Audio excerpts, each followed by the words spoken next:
કેરીનો ઇન્સ્ટન્ટ ગુજરાતી છુંદો બનાવવા માટે કેરીને ધોઈ અને કોરી કરી લઈશું અને તેની છાલ ઉતારી લઈશું. તેને મોટા કાણાવાળી છીણીથી છીણી લઈશું. કેરીની છીણને એક બાઉલમાં લઈ લઈશું અને જેટલી છીણ છે તેટલી જ સામે ખાંડ લઈશું અને ખાંડને દળી લઈશું. છીણને એક બાઉલમાં લઈ લઈશું અને તેની અંદર 1 ચમચી જેટલું મીઠું અને અડધાથી પણ ઓછી ચમચી જેટલી હળદર એડ કરી મિક્સ કરી અને 10 મિનિટ માટે રહેવા દઈશું. હવે તેની અંદર જે દળેલી ખાંડ છે તે એડ કરીશું અને એકદમ સરસ ખાંડને મિક્સ કરી લઈશું. હવે શરૂઆતમાં ગેસની ફ્લેમ હાઈ રાખીશું અને 5 મિનિટ પછી મીડિયમ ફ્લેમ ઉપર સરસ એક તારની ચાસણી થાય ત્યાં સુધી અને છીણ ચડી જાય ત્યાં સુધી છુંદાને થવા દઈશું.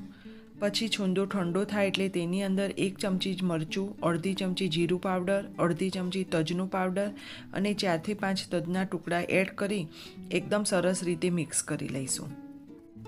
આખું વરસ સ્ટોર કરી શકાય તેવો ગુજરાતી ઇન્સ્ટન્ટ છુંદો તૈયાર છે.